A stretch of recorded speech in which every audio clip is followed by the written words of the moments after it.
Callicoon, warmed by his body spooning mine.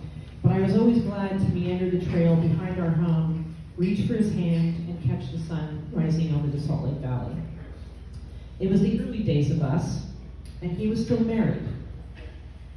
Soon came challenges, big ones that unfold over years with big implications for us both. I was the one to say them out loud. Before your divorce decree is final, could you please ask your ex-wife-to-be to agree on a short list of cities that all three of us like? Cities where I can find good work and would like to live too?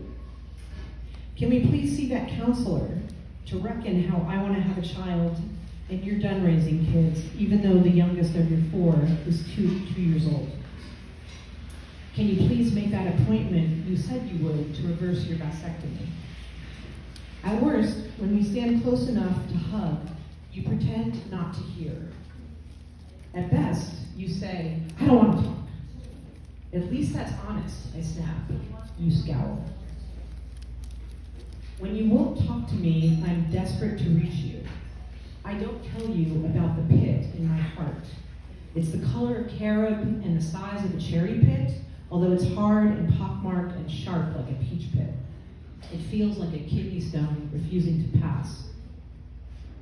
When I feel that pit, I stand completely still and race as fast as I can north to my head. I never tell you about the heart pit because I need to blow past it with so much velocity that its existence is blurred even to me. It is in this way that I can stay patient and flexible.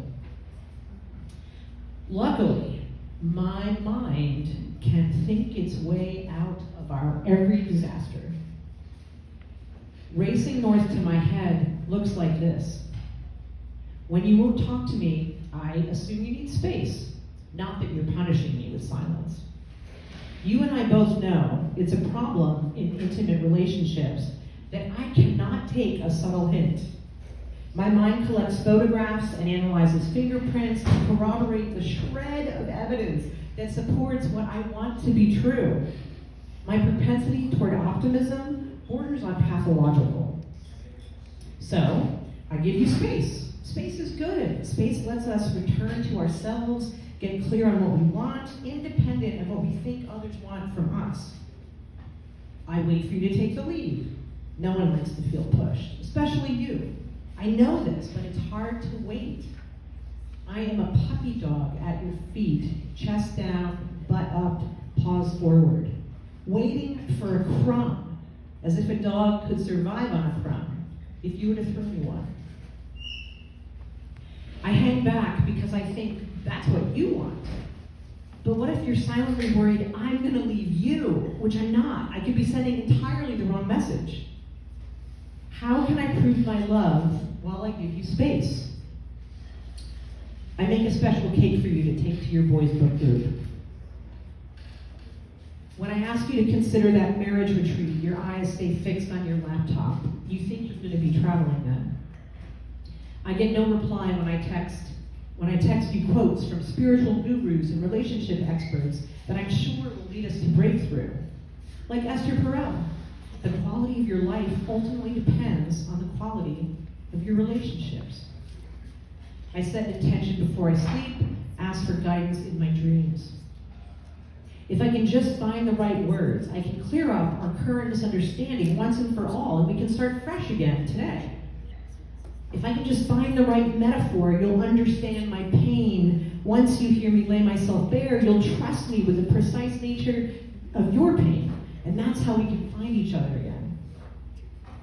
You say you want me to be easy and fun, and I want that too. But our latest tension is a two-car collision, and you are walking away from it toward happy hour, and I am still lying in the intersection, bleeding on the street. Remember what our first couples counselor told us, the hippie ex-stepmom who made us pound pillows in her office? She said, when things got super tense between us before, just focus on our friendship. Friendship is the foundation of all things anyway. We prioritized our friendship before, and it worked. Like that summer we went swimming in the pool every day. Surely we can do that again. My mind runs itself jagged, guessing, doing the work that belongs to both of us, and writing an ending to our story that's always the same. We find a way back to each other.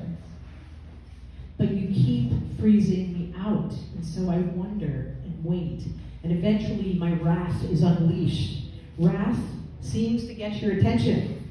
Wrath resets your I need space from you clock. Like the time I hooked both hands under my cherry desk and nearly flipped it over on you. I was lucky to catch my laptop before it flew into the brick wall. A chunk of wood the shape of a sardine splintered off one edge. I considered gluing it back on and coloring the seam with a paint pen, but the open gash is a reminder. The open gash felt more honest.